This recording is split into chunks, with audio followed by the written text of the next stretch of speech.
반갑습니다. 정대훈입니다. 자, 이번 시간에는 지난 시간에 이어서 데이터 관리의 방법 및 절차에 관해서 살펴보겠습니다. 자, 데이터 관리 방법에서 지금 네 가지가 나오죠. OLTP, OLAP, 데이터 웨어하우스, 데이터 마트가 언급되어 있습니다. 자, 일반적으로 기업에서 이 데이터를 처리하면서 발생되는 여러 가지 이 데이터들이 있을 수 있죠. 그 중에 먼저 OLTP와 OLAP를 명확하게 좀 구분을 하고 지나가시면 좋겠어요. 자, OLTP부터 보시면 비즈니스 업무를 처리하는 과정에서 발생하는 데이터라고 구분되어 있죠. 단순한 거래 대부분의 회계 시스템 이는 현황 파악이 목적이다 라고 되어 있습니다. 자, OLTP 트랜잭션의 약자를 쓰고 있죠. 따라서 일반적인 이 업무 처리를 위한 어떤 데이터베이스 지침, 즉 거래라고 볼 수 있겠습니다. 그죠? 거래. 대부분의 이제 회계 시스템의 특징이기도 하죠. 주로 그래서 우리가 이 현황, 예를 들면 현재의 잔액, 파악이 목적인 이런 것은 OLTP라고 하는 용어를 사용할 수가 있습니다. 자, 두 번째 이제 OLTP의 단계를 넘어선 OLAP가 나옵니다. OLAP는 분석 목적으로 설계가 되어 있어요. 분석 목적. 그래서 이 OLTP는 어떤 시계열 데이터, 즉 과거부터 현재까지 쭉 진행되고 있는 이런 시계열 데이터를 어떤 데이터 마이닝 기법으로 분석을 한다고 하면은 OLAP라고 우리가 표현을 합니다. 그래서 OLAP는 엔드 유저가 다양한 분석을 하고 의사결정을 하기 위하여 요구하는 다차원 정보의 제공이다 되어 있죠. 그래서 데이터 웨어하우스에 저장되는 것을 의미한다 라고 요약을 하고 있습니다. 자, OLAP 엔드 유저 엔드 유저는 우리가 이 컴퓨터 모니터 앞에 앉아 있는 최종 사용자죠. 최종 사용자를 우리가 엔드 유저라고 합니다. 즉 내가 현재 서버 접속을 통해서 어떠한 의사결정을 하기 위한 정보를 요구하는지 거기에 충족되는 어떤 분석 결과를 제시할 수 있어야 하는 것이 바로 OLAP의 개념입니다. 자, 그 다음에는 데이터 웨어하우스가 나오죠. 데이터 웨어하우스 또는 우리가 다른 말로 이제 데이터 웨어하우징이라고도 표현합니다. 데이터의 추출, 변환, 통합 또는 요약된 데이터베이스를 데이터 웨어하우스다라고 표현을 하고 있습니다. 그 다음에 이제 데이터 마트가 나오죠. 실제 기업의 데이터 웨어하우스는 굉장히 크죠. 대용량의 어떤 저장 장소를 의미합니다. 그러면 각 부서별로 필요한 데이터는요, 사실은 늘 쓰는 데이터만 쓰죠. 그래서 기업 전체의 데이터는 반드시 통합 데이터베이스화 되어 있어야 되지만 각 기능별 요소, 즉 회계, 판매 또는 구매, 생산 각각의 기능별 부서에서 필요로 하는 것은 해당된 데이터만 볼 수 있으면 됩니다. 따라서 우리가 이런 것은 데이터 마트로 즉 소규모로 구축된 어떤 데이터 웨어하우스를 구축해 두어야 속도를 높일 수 있다고 하는 것 때문에 우리가 흔히 데이터 웨어하우스의 작은 개념으로서의 의미가 있는 저장 장치는 데이터 마트라고 해서 엄격하게는 분류를 하고 있다라고 하는 것을 기억을 하시기 바랍니다.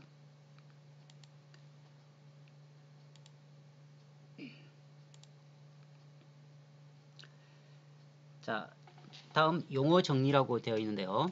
앞으로 본 수업을 통해서 자주 언급할 수밖에 없는 여러 용어들 중에서 몇 가지를 좀 구분을 하고 지나가겠습니다. 먼저 레거시가 나오죠. 레거시. 사전적 정의는 물론 자산 또는 유산입니다.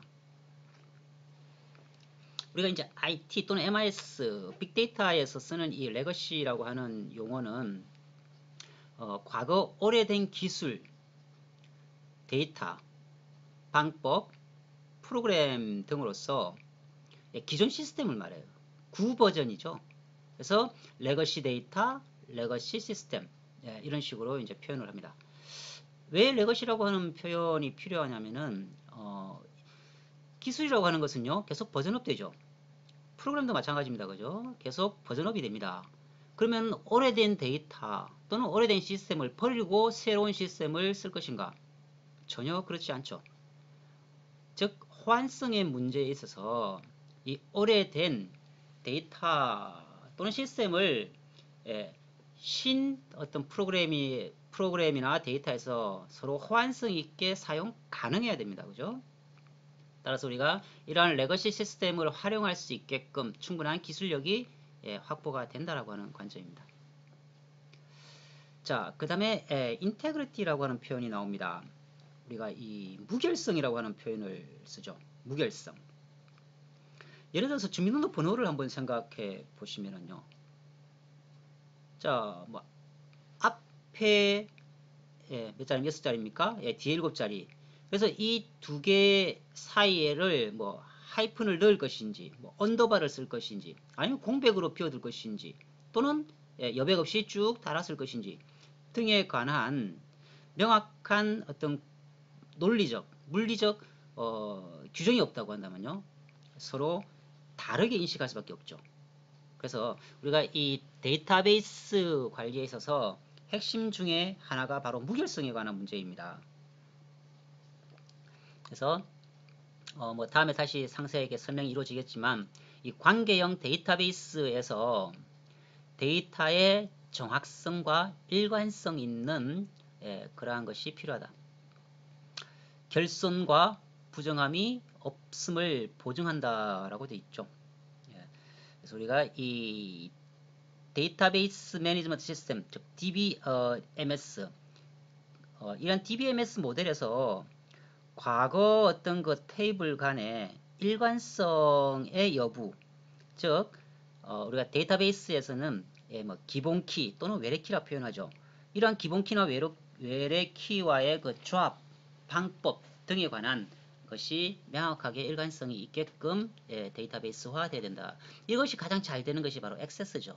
그래서 우리가 이 액세스를 잘 활용하면은 실제로 데이터는 무결성을 충족시키면서 관리를 잘 할 수 있습니다.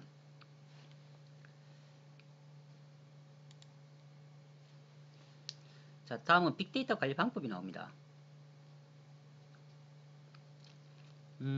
자, 우리가 빅데이터라고 하는 표현을 쓸 때에 방대한 양의 데이터를 빠르게 처리할 수 있고 다양한 것을 분석하고 새로운 가치도 만들어낸다.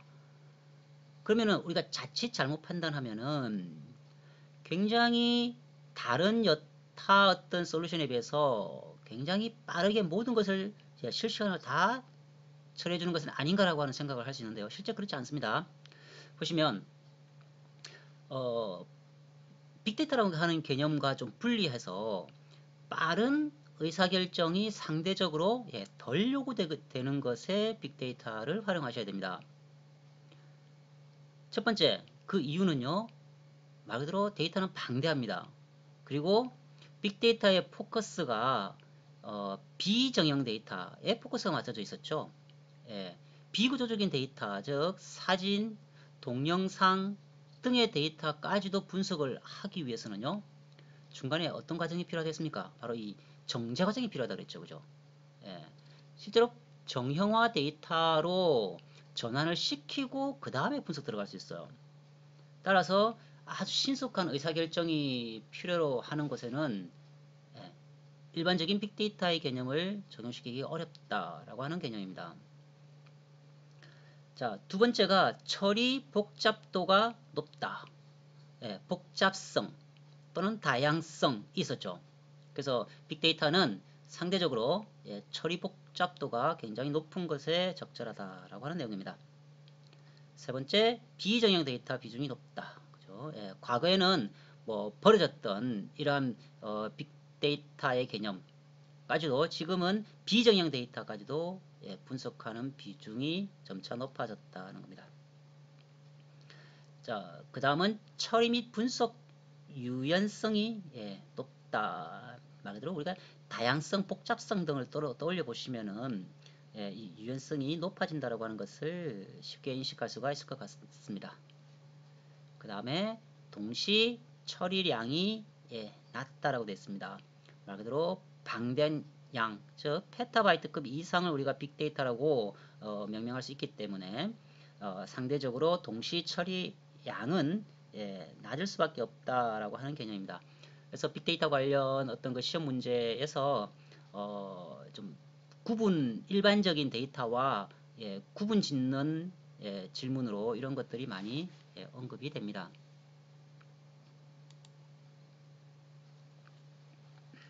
다음에 빅데이터의 가치라 되어 있죠. 자, 첫 번째가 이제 사회적 경제적 가치입니다. 자, 가치 창출이 가장 중요하다라고 했습니다. 자, 지속적인 어떤 그 이익 창출이라고 하는 관점에서 우리가 실제 사회적 경제적 가치가 빅데이터가 제공해 줄 수 있느냐의 문제이죠. 우리가 생산성이라고 하면 통상 투입 대비 산출의 비율량입니다. 그러면 투입 가치가 있는가라고 하는 것으로서 우리가 빅데이터를 해야 될지 말아야 될지를 결정해야 되는 것이 아닌가. 활용 가치, 즉 데이터가 충분히 활용 가치를 지니고 있는지에 대한 여부도 판단을 해야 될 것입니다. 그 다음에 사회경제적 가치, 지금 살펴보고자 하는 내용 중에 하나죠. 이 사회경제적 가치가 있느냐의 문제입니다. 자, 산업의 투명성을 증대할 수 있어야 된다라고 했죠. 사회경제적 관점에서 그 빅데이터 분석을 통해서 우리가 투명성을 높여주는 방향으로 설정되어야 된다. 소비자 니즈 발견, 트렌드 예측 성과를 높일 수 있는가. 자, 우리가 빅데이터 분석을 하는 어떤 가치에 포커스해서 소비자가 정말 필요로 하는 니즈가 무엇인지를 발견할 수 있을 때 우리가 빅데이터 분석해야 되겠죠. 그 다음에 트렌드 예측 성과가 되어 있습니다. 자, 뭐 앞으로 우리가 이 최신 소비자 트렌드에 관한 내용으로서 수업을 많이 구성하게 될 겁니다. 과거 2017년부터 해서 2020년까지 소비자의 그 트렌드가 어떻게 변화되어 오고 있는지 그러한 것을 빅데이터 분석을 통해서 실제로 어떠한 트렌드가 진행되고 있는지 등에 관한 학습을 하실 기회가 있을 겁니다. 자, 그 다음에 고객 세분화라고 되어 있습니다. 고객 세분화, 즉 다양한 모든 소비자들의 개인 맞춤화 서비스를 지향하는 것이 4차 산업혁명의 핵심 키워드입니다. 단순하게 대량 생산 시스템 또는 다품종 대량 생산 시스템의 개념을 뛰어넘어야 된다라고 하는 거죠. 그래서 우리가 이제 앞으로 트렌드에서 살펴보겠습니다만 페르소나라고 표현을 하죠.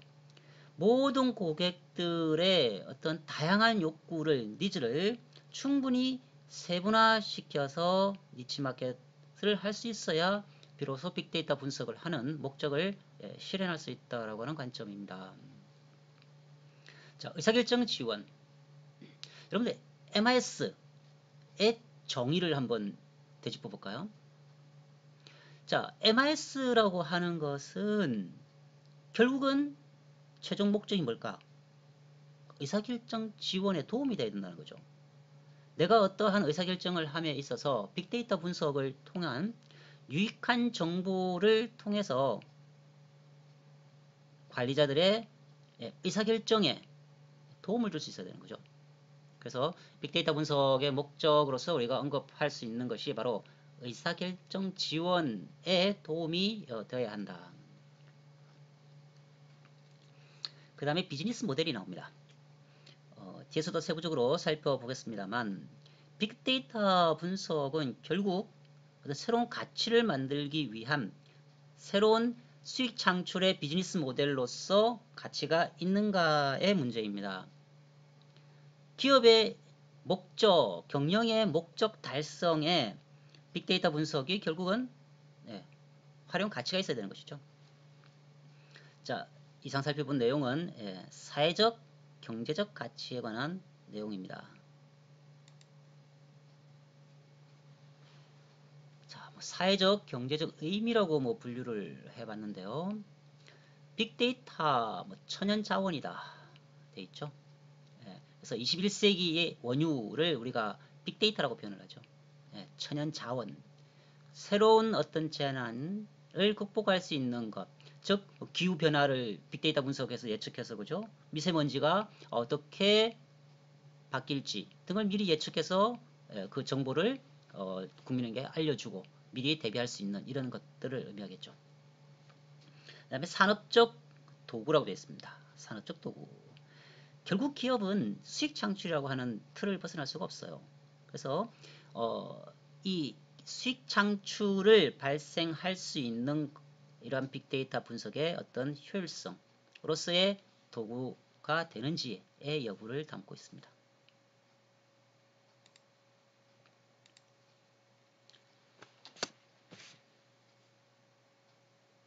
자, 다음은 경제, 공공, 사회 부문을 한번 봅시다.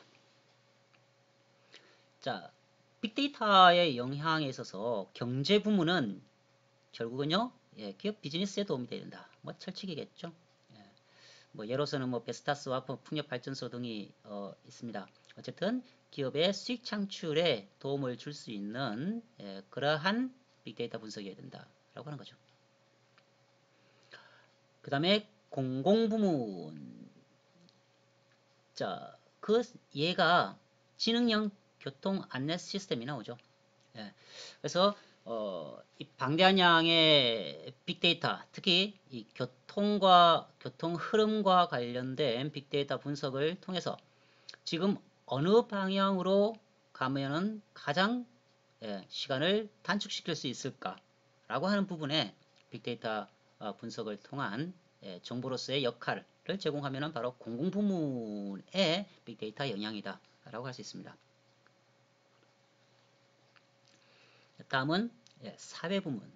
우리가 사회부문에서는 사회적 약자를 보호할 수 있는 방향으로 빅데이터가 활용되는지의 문제입니다.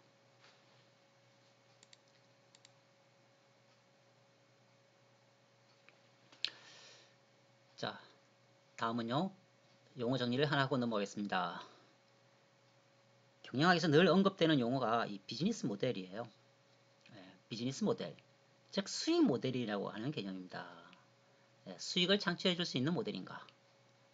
기업으로 하여금 수익을 유지하게 하는 일련의 활동을 비즈니스 모델이라고 우리가 사전적 정의를 할 수 있습니다. 자, 여러분 다음에 나오는 비즈니스 모델, 즉 빅데이터 비즈니스 모델의 종류를 크게 이렇게 세 가지로 구분할 수가 있습니다. 반드시 숙지하셔야 되는 내용 중에 하나입니다. 자, 첫 번째가 이상현상 감지 시나리오, 그 다음 가까운 미래 예측 시나리오, 세 번째가 현 상황 분석 시나리오입니다. 그럼 우리가 수익을 창출할 수 있는 빅데이터 기반의 비즈니스 모델의 종류는 무엇이 있는가? 바로 이렇게 크게 세 가지로 분류하자는 거죠. 이상현상 감지, 가까운 미래 예측, 현 상황 분석 시나리오로 분석을 하자라고 하는 겁니다. 첫 번째 이상현상 감지 시나리오. 패턴 파악이라 되어 있죠.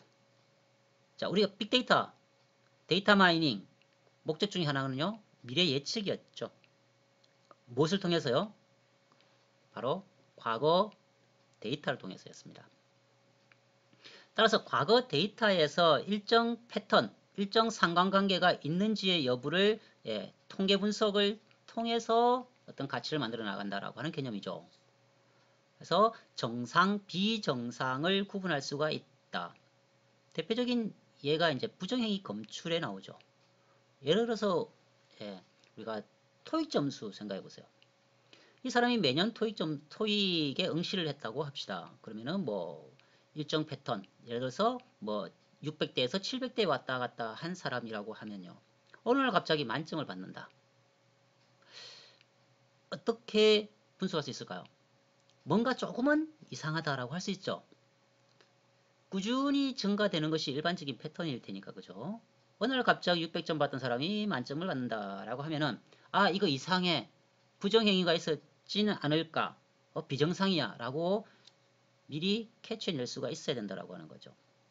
그래서 우리가 이상현상 감지 시나리오는 바로 시스템 사고를 예방하기 위한 것이다. 보이스피싱 굉장히 심각한 사회적 문제가 되고 있습니다. 우리가 그 자동 인출기를 통해서 어떤 이상현상 감지 시나리오 빅데이터 분석 사례로 자주 언급되는 것이요. 이 사람의 주소지가 예를 들어서 부산이다. 그러면 부산 특히 특정 구역 그 사람의 어떤 그 집 위치라든가 또는 직장의 어떤 위치 이곳에서 주로 ATM기를 통해서 뭐 일정 금액 그래서 뭐 10만원, 20만원씩 이렇게 인출했던 사람이 어느 날 갑자기 해외에서 또는 서울에서 갑자기 수천만원을 인출 시도한다.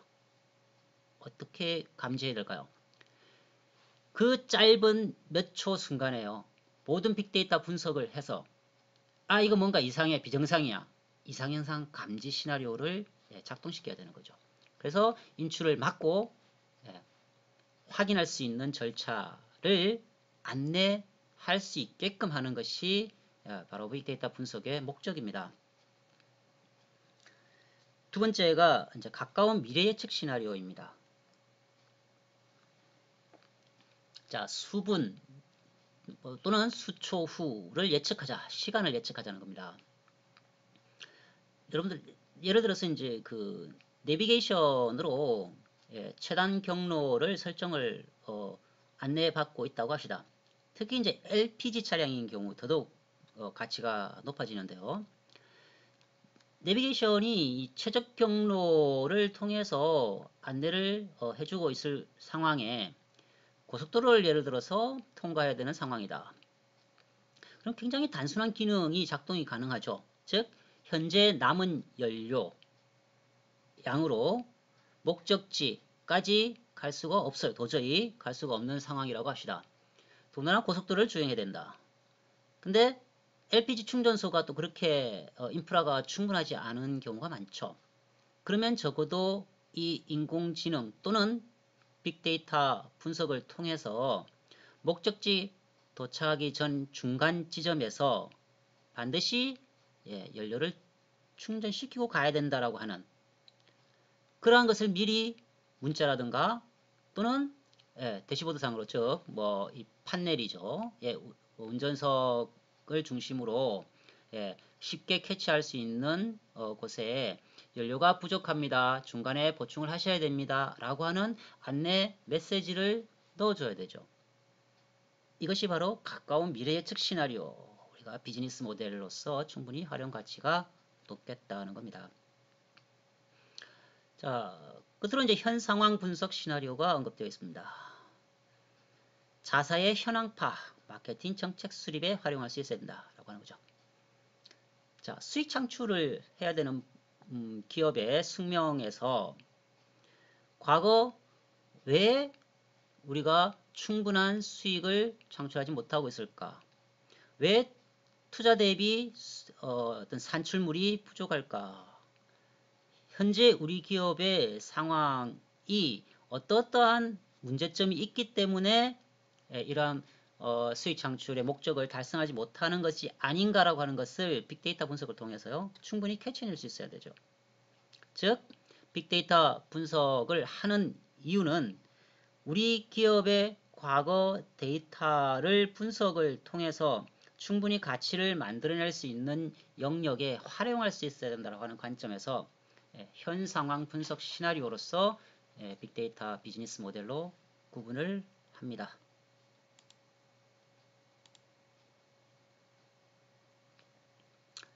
자꾸 스킵이 되어지네요.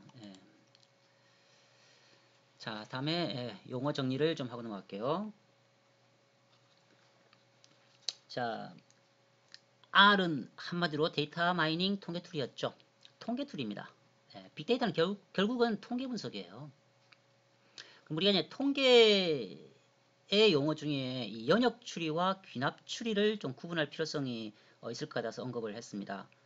자, 자세히는 하지 않겠습니다만, 자, 연역 추리, 일반적 원리로부터 특수한 명제를 유도하는 추론법. 모든 사람은 죽는다.